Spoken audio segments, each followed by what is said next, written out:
Nigeria is a big lie. A big lie? Yes. I want to substantiate my claim of saying Nigeria is a big lie. Please, listen to Tafawa Balewa, Nigeria's first prime minister, in 1948. I quote him, "Since 1914, the British government has been trying to make Nigeria into one country. But the Nigerian people themselves are historically different in their backgrounds, religious beliefs, and customs, and do not show themselves any signs or willingness to unite. Nigerian unity is only a British invention." Tafawa Balewa, 1948. Yeah. Okay. Now listen to Nnamdi Azikiwe, 1964. "It is better for us and many admirers abroad that we should disintegrate in peace and not in pieces.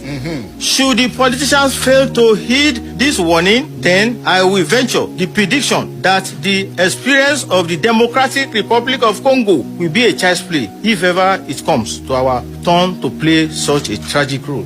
Nnamdi Azikiwe, 1964. Obafemi Awolowo. "Nigeria is not a nation. It is a mere geographical expression. There are no Nigerians in the same context as there are English, Scots, and Welsh." Okay. 1947. Oloye Lokan Alabi. Yes. Thank you for featuring on State Affairs. Thank you for inviting me. Mo kí yín pé ẹ káàbọ̀, ẹ kú dédé wò yìí.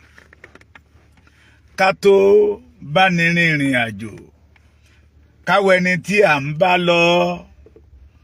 Apani wà nílé, apani wà lájò. Orin yẹn wá sọ wípé káwọ ẹni bá rìn, ayé ṣòro. Ká tó bá ní rìnrìn àjò, ó ní káwọ ẹni tí a bá lọ. Apani wà nílé, apani wà lájò. Káwọ ẹni bá rìn o, ayé ṣòro.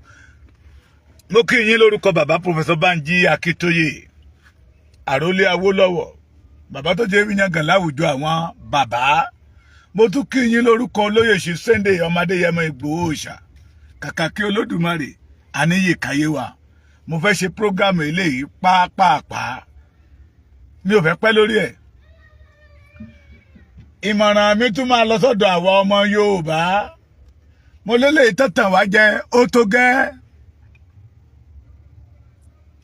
Àwọn olóṣèlú wa ń pe kíní kan ní empowerment.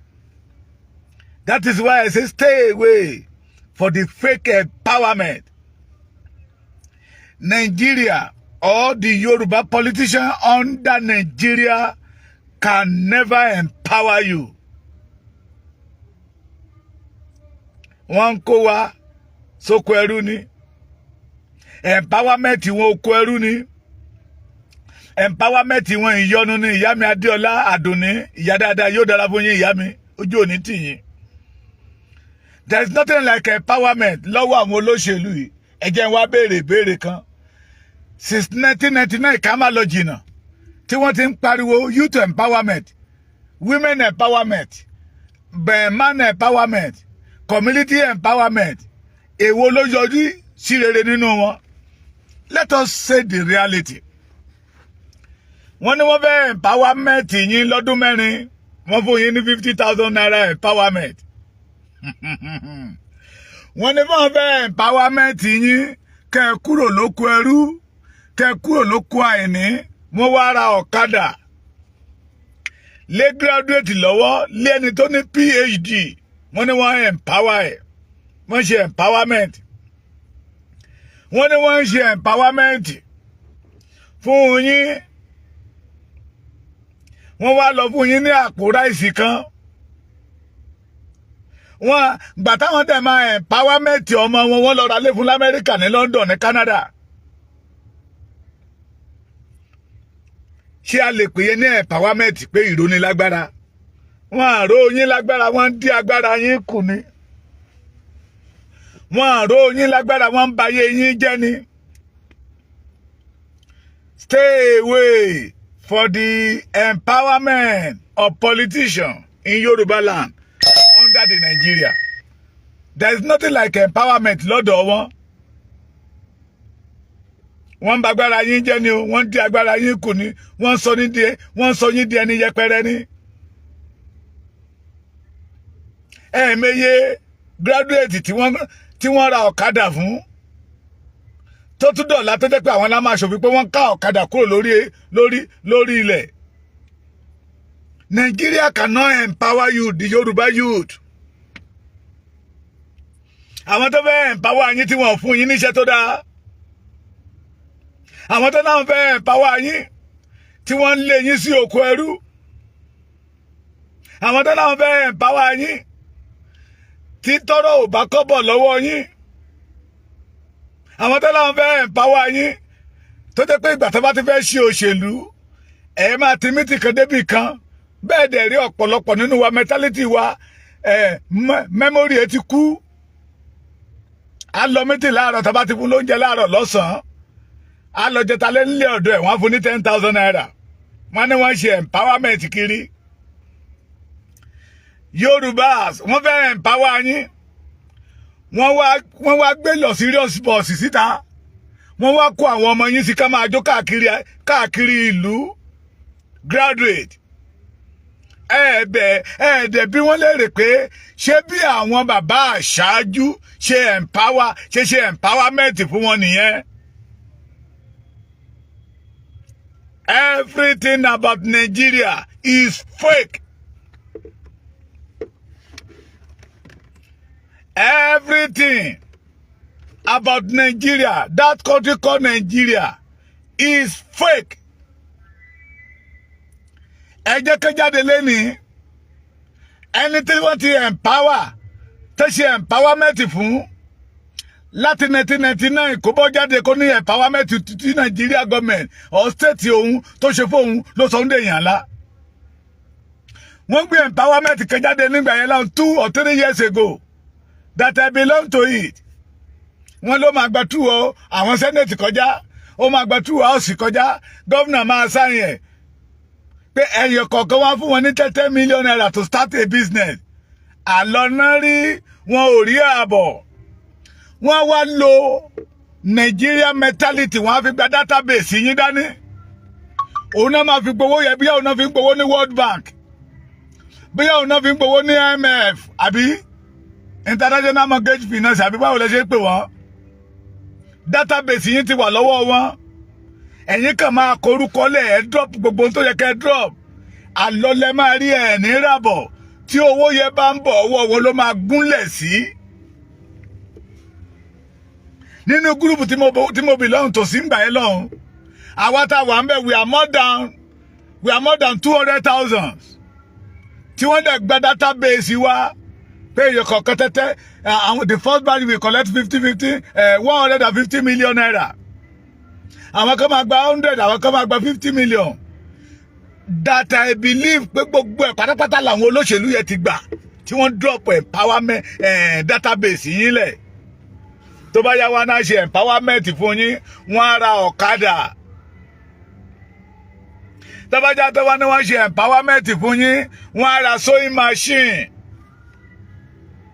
Wọ́n á ra kìíní tí àwọn adìyẹ dryer wọ́n á rà. Wọ́n náà wọ́n ṣe empowerment fún yín. Wọ́n ò rí scholarship láti ṣe empowerment fún yín. Wọ́n ò rí ní tó jẹ́ pé òwò tẹ́ máa ṣe láàrin ọdún kan sọ́dún méjì tẹ́yìn náà máa ní pé yes ọkàn mi balẹ̀. Wọ́n ò rí yẹn ṣe fún yín torí pé àwọn gan ò fẹ́ kẹ́ ẹ bọ́ lóko ẹrú. Tẹ́ bá ti lè bọ́ lóko ẹrú ta ló máa campaign fún wọn? Ta ló máa dìbò fún wọn tó máa sára ẹ̀ sínú oòrùn bí òjò bá rọ̀? That is the type of the empowerment tó ṣe fún yín, empowerment tó ṣe fún yín, ìrónilágbára tó ṣe fún yín tí ò ní mú yín kò nú oko ẹrú.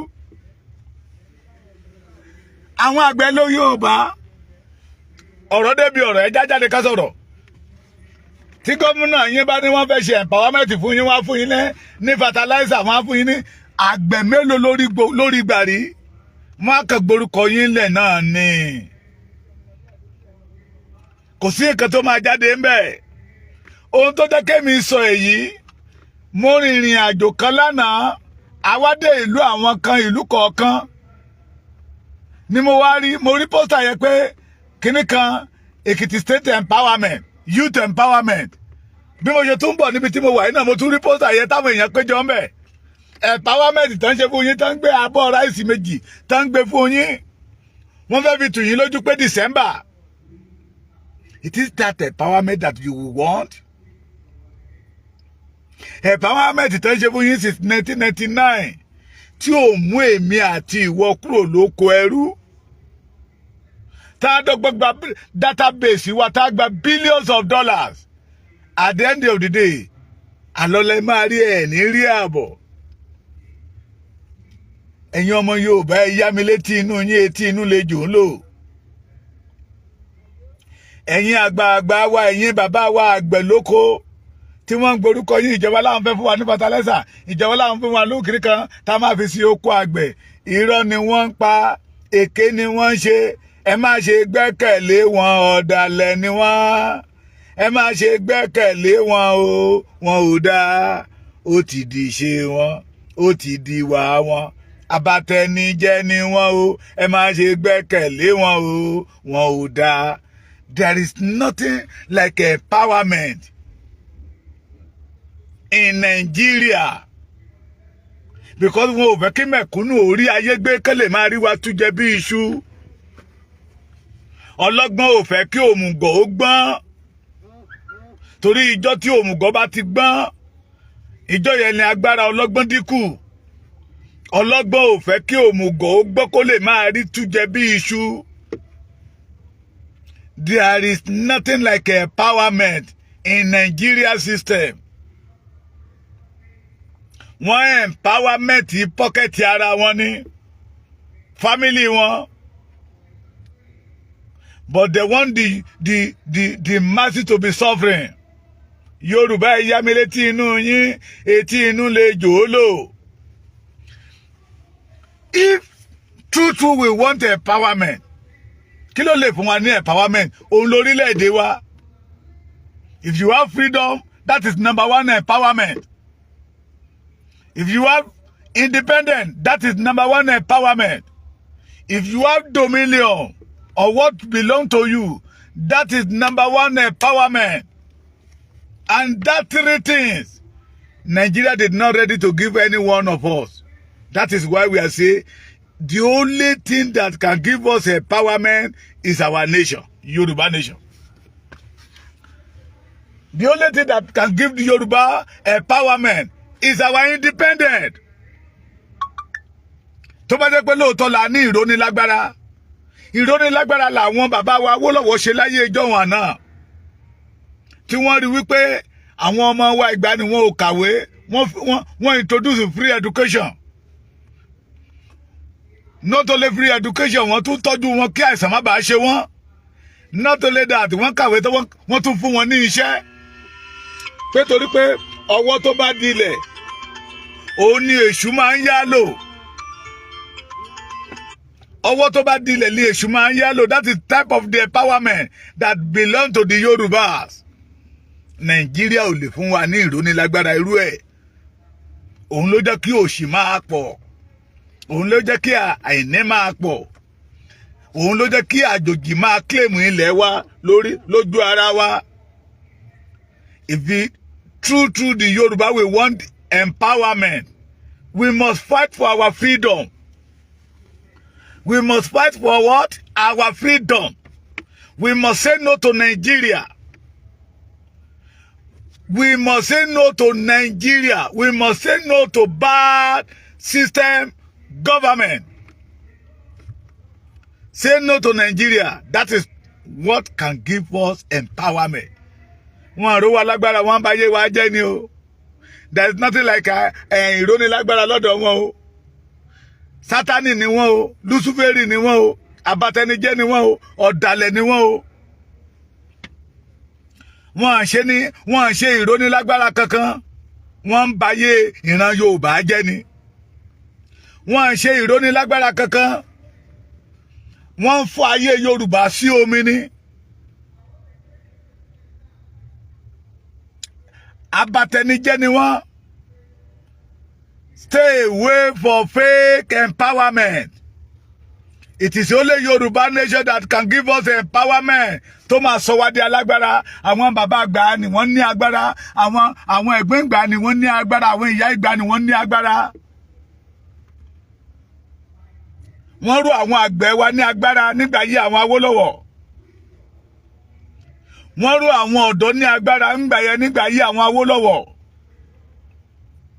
Ó lè fi rí nígbà yẹn lọ́hùn. Ilé kẹtẹ máa dé tẹ̀ bá ní bá ò mọ̀wé ń bẹ̀ ó máa lágbára. Torí pé ìjọba ìgbà ni wọ́n lo gbogbo agbára wọn to make Yoruba survive. But nowadays, wọ́n àró wa ní agbára, wọ́n ń di agbára wa kù ní káwọn lè máa lágbára lórí wa tí a bá sìn wọ́n tán ká tún lè sin ọmọ. Irọ́ ni ìrónilágbára wọn o. Ẹni bá rọ̀ kadà fún ẹ tó ló ń ro ẹ lágbára ìkà èèyàn ni. Ìjọba tó bá pè yín síta pé àwọn fẹ́ ròyìn lágbára tó fún yín ní 50,000 ìkà èèyàn ni. A bag of rice is now 120,000. Gọ́ọ̀mẹ̀ntì jáde síta pé àwọn fẹ́ fún yín ní ẹ̀bùn, àwọn fẹ́ ròyìn lágbára. Wọ́n wá lọ ra ọ̀kadà lé yín lọ́wọ́. Àwọn tó ra ọ̀kadà lé yín lọ́wọ́ ló tó máa tún ra àwọn tó máa gbà lọ́wọ́ yín. Yorùbá ẹ jájí o. Bẹ́ẹ̀nìyàn ò bá ní òmìnira kò lè ní agbára o. Let me give you one example kí n tó máa lọ. Ìtọ́jọ́ di mímọ̀ fún wa pé oko ẹrú Amẹ́ríkà ti wà lóko ẹrú rí. Ìtàn fi wọ́n wá pé nígbà tí Amẹ́ríkà wà lóko ẹrú, wọ́n tó ẹni tó ń mí. Kò sẹ́ni tó mọ̀ pé ara wà nínú wọn láti dá. Ṣùgbọ́n nígbà tó di 1777 tí wọ́n jára wọn gbà kó lọ́wọ́ oko ẹrú, tí wọ́n jára wọn gbà kó lọ́wọ́ oko ẹrú British, wọ́n kọ́kọ́ ní agbára yẹ, wọ́n bẹ̀rẹ̀ iṣẹ́ reberebe. Today ńkọ́, America became a powerful nation all over the world. Lẹ́yìn America ẹ̀ tí wàá wo àwọn orílẹ̀-èdè tó ti gbára wọn kó nínú ìgbèkùn. They became a powerful nation. China, Japan. They became a powerful nation. See India today. Yoruba. Tí a ò bá gbára wa kó nínú ìgbèkùn Nàìjíríà, gbogbo ẹni tí tá bá pè ní ìrónilágbára empowerment is fake. We need our freedom. Freedom wa ló lè mú empowerment wá. Freedom wa ló lè mú ìrónilágbára tó jọjú, tó jẹ́ original, tó jẹ́ authentic wá. Nígbà tá yé àwọn bàbá Awólọ́wọ̀ tó ti jẹ́ pé kì í ṣe permanent freedom, but Yorùbá ní nígbà yẹ ohun tó belong to them, wọ́n ń lò fún ara wọn. Ẹ wá wo result tó jáde síta. Result yẹn ló jáde síta tó bú wọn lórí pé tá bá fà wọ́n wọ̀nyí lẹ̀. Wọ́n ò di ọ̀gá ayérayé lé wa lórí. Wọ́n cancel what we call regional government. That is why we say we don't want regional government again. Ṣùgbọ́n ẹ já wo during the tenure táwọn Awólọ́wọ̀ lò, tí Yorùbá rí ohun tó pè ní ìrónilágbára tòótọ́, tí wọ́n ní freedom, àràtà ń dàgbà yẹn lọ́hùn. Nígbà yẹn agbára wà. Bàbá mi dára poli, you are welcome. Agbára wà. Àjọ̀nú sọ̀rọ̀sọ̀rọ̀ yóò dá fún yín. The only thing that can give us empowerment, we the Yorubas, the only thing can give us authentic empowerment. Ìyá mi Táíwò Kíkẹ́lọ́mọ, you are welcome ma. The only thing that can give us original one, tí ó ṣe fake empowerment. First of all, we must fight for our freedom. our independent. Charity to wa ba ti le grab independent wa ta ní freedom wa ta wa independent. Ara tó bá wù wá la lè dá. That time, what we call empowerment will be genuine one. Without freedom, we cannot have empowerment, genuine empowerment. Ẹgbẹ́ ẹnìkan gbé jáde lẹ́ni gbogbo empowerment tó ti ń ṣe ẹni tó ti bẹ̀ tó lu àlùyọ kó jáde síta. Since 1999, empowerment, youth empowerment ni tí wọ́n á lọ tò látàárọ̀ dalẹ́. Àdéhùn nígbà yẹn Fáyọ̀ṣe ń bíbá àní Fáyọ̀ṣe ò lè kú resẹ́. Ó lóun fẹ́ rú àwọn tílọ̀ ní agbára. Nígbà tó ṣe mítì yẹ nínú àwọn gbogbo tílọ̀ ń dùn wọ́n ń dá tebúrúlù wọ́n ń dájọ́ sí lọ́rùn mo wá wò wọ́n bẹ́ẹ̀ pé orí jìbìtì ní mọ́ ọmọkùnrin fẹ́ lù yín. Ìjọ tó ní kán wá látàárọ̀ àti débẹ̀ láti kan bí 7 o'clock láàárọ̀. Jagunlabi dé ní kan bí 5 o'clock nírọ̀lẹ́. Bóyá ló sọ̀rọ̀ tó ṣé ó sọ̀rọ̀ tó 30 minutes. Àwa tá wà ń bẹ̀ we are over 50,000 throughout the Ekiti state. Lólè ò máa ro wa lágbára sẹ́ òun fẹ́ kí everybody kó má depend lórí ọ̀rọ̀ ìjọba kó jẹ́ pé bí ìjọba bá tẹ̀rí sí wa máa ṣe títí ẹ we will be able to make your money. We will be able to be able to be a father or a mother to your children. Blah blah blah blah. Ló bá sọ̀rọ̀ ẹ ṣáma a ti fa wèrè yó. Ló bá lóun fún wọn ní 20 million láàrin 50,000 èèyàn. Ìgbà tán máa pín ẹni tí 5,000 tó tẹ̀ lọ́wọ́ tó jẹ́ 5,000 lórí gbà lọ́lé. Any empowerment program tí wọ́n bá ṣe under Nigeria is fake. Fake ni. The only thing that can give us genuine empowerment is to be independent. We must fight for our nation. Yoruba, we need our nation. If true, we want to be empowerment. Tó bá jẹ́ pé lóòótọ́ là ń fẹ́ ìrónilágbára tó yanrantí. Tí a ò ní máa wojú ìjọba. Tí a ò ní máa wojú pé ó dẹ̀ ti yẹ ká ṣe nǹkan báyìí o, ó ti yẹ ká ṣe nǹkan báyìí o. We need our freedom. Nigeria government cannot give us empowerment. Irọ́ ni wọ́n ń pa. All these politicians fake empowerment náà ń gbé káàkiri gbogbo ẹ̀yin tí mò ń rí káàkiri tí wọ́n ń tò tí wọ́n ẹni tó tò gan tán ní kó wá deliver yín kó wá fún yín lówó àfòwò tán ní kó wá fún yín owó àtijọ́ títí ẹ̀ ń bẹ̀. Nigeria politicians cannot give us empowerment. You cannot have empowerment without our freedom.